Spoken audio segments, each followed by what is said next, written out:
ओह, तुम आ गई बेटा। बाबा, आपको ये सब करने की क्या जरूरत थी? मैं आके कर देती ना।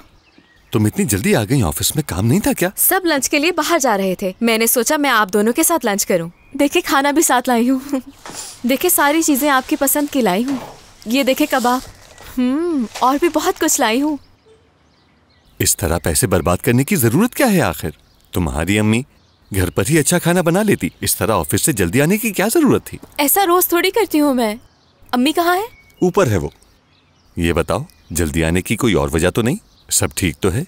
मुझे लगा था कि आप लोग बोर हो रहे होंगे। अच्छा, तो कहीं ये वजह तो नहीं कि हम पर नजर रखो और तुम्हारी कोई चोरी न पकड़ी जाए या कोई राज न खुल जाए? ऐसा कुछ नहीं। ऐसी कौन सी चीज हो सकती है जो मैं चाहूंगी कि आप ना देखें? और ये घर सिर्फ मेरा नहीं, आपका है, तो आपके दिल में जो आया आप वो कर सकते हैं बिला झिझक। चलो ठीक है, मान लेते हैं तुम्हारी बात। मैं अम्मी को बुला के लाती हूँ, वरना खाना ठंडा हो जाएगा। ठीक है।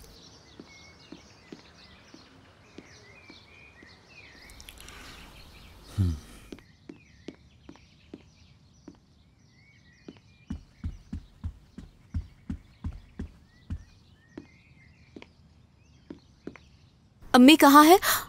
अम्मी, आपको ये करने की क्या जरूरत है? आज ही तो थक के आई हैं आप, और कल ही तो सफाई। हाँ बेटा, तुमने घर की तो सफाई की हुई थी, लेकिन देखो जरा गंदे कपड़ों का ढेर लगा हुआ है यहाँ। कितनी बार समझाया है गंदे कपड़े बाथरूम में मत छोड़ा करो। आपको फिक्र करने की जरूरत नहीं है, मैं सारे कपड़े आज ही धो दूंगी। अरे कहाँ ले जा रही हो इसे? इसे यहीं रख दो, धो दूंगी मैं ये कपड़े। और ये बताओ, तुम इतनी जल्दी घर क्यों आ गई? मैंने सोचा क्यों ना आप दोनों के साथ खाना खाया जाए। अपने साथ खाना भी पैक करवा के लाई हूँ, आ जाए।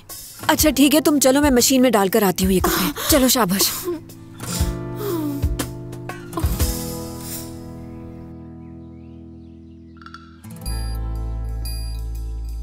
क्या हुआ? क्या देख रही हूँ वहाँ? मैं बस सामान चेक कर रही थी कि किसी चीज की जरूरत तो नहीं है।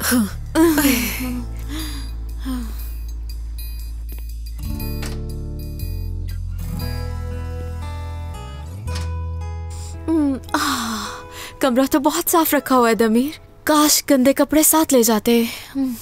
मुझे तो लगा था अम्मी को ये देखकर शक हो जाएगा। चलो अब कोई मसला नहीं है। वो लड़का अपना सारा सामान यहाँ लेकर आ गया। मुझे बिल्कुल अच्छी नहीं लगी ये बात। ठीक नहीं है ये। तुम जानती हो तुम्हारे बाबा को कितनी मुश्किल से समझाया है। वो मुसीबत में था, उस वक्त मैंने उसकी मदद की। अच्छा, लगता तो नहीं कि वो मुसीबत में है। उसका सारा सामान यहाँ पड़ा हुआ है, ऐसा लगता है कि ये उसी का कमरा है। तुम्हारा तो यहाँ कुछ नजर नहीं आ रहा। आप बिला वजह बात को बढ़ा रही हैं। ऐसी तो कोई बात नहीं है। उससे बात करके उसको समझाओ बेटा, जितना जल्दी हो सके वो अपना सामान यहाँ से लेकर चला जाए। सिलीन, मैं जानती हूँ तुम्हारे दिल बहुत ही नर्म है बेटा, लेकिन उसके साथ थोड़ी सख्ती करनी पड़ेगी ताकि जल्दी चला जाए वो यहाँ से। ये सब हो क्या रहा है? यहाँ आना जरा, जरा बात सुनना मेरी। हम लोग आ रहे हैं बाबा।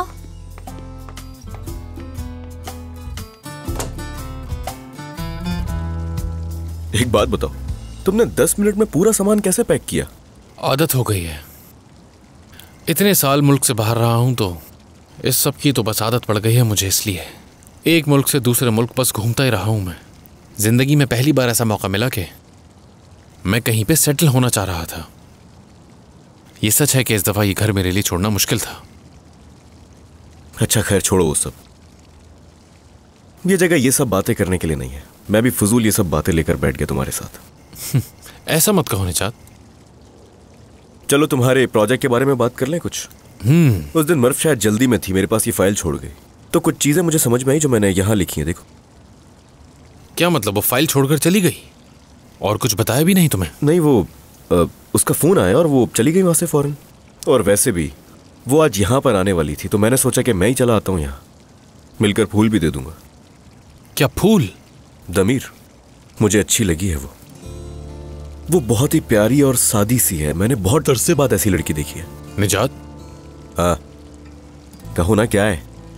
मैंने तुम्हें अपनी कंपनी के कपल के बारे में बताया था ना, जो अलग हो चुके हैं क्योंकि मैंने प्यार मोहब्बत जैसी चीजों पे पाबंदी लगा दी। हाँ।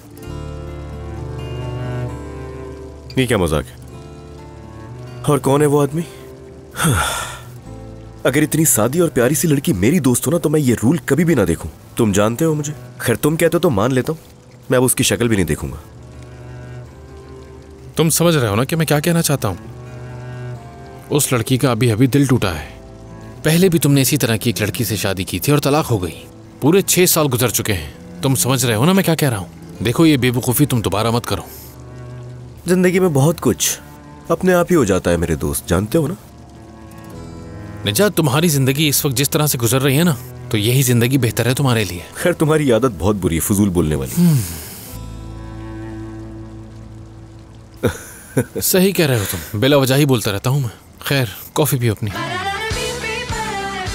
बस यही तुम लोग इसे प्लान कहते हो? मुझे यकीन नहीं हो रहा तुम लोग इस प्लान के साथ काम करोगे। जब बुराक ने मुझे पहली बार बताया तो ऐसा लगा कोई बहुत ही मुश्किल काम करना होगा मुझे। हाँ, ये दमीर नाम का बॉस इतना डरा कर रखता है तुम लोगों को। मैं उसे कहूंगी मुझे उससे काम कराना है, और जब काम हो जाएगा तो मैं कह दूंगी मुझे पसंद नहीं आया। वो फिर काम करेगा, मैं फिर कह दूंगी मुझे पसंद नहीं आया। ये तो मेरा रोज का काम है। ये तो मेरे लिए बहुत आसान है, लेकिन आसान कामों से मैं बोर हो जाती हूँ। तो क्यों ना इसे थोड़ा एक्साइटिंग बनाया जाए? मतलब अगर हम अपने प्लान के हिसाब से चलें तो सबके लिए बहुत अच्छा रहेगा। बुराक, मुझे इनका आइडिया भी बहुत अच्छा लगा। हाँ बिल्कुल, हमारे प्लान में ये बहुत मददगार साबित होगा। उसे जितना मुमकिन हो सके तंग करें, नाक में दम कर दें उसकी। इतना तंग कर दें कि वो सोचे कि मैं यहाँ पर आया ही क्यों। कितनी ठीक बात की है इसने, बिल्कुल मेरी तरह। परेशान नहीं होना, समझे? पहले खाना खत्म करेंगे और उसके बाद जो डिजर्ट तैयार करवाया है वो खाएंगे हम लोग।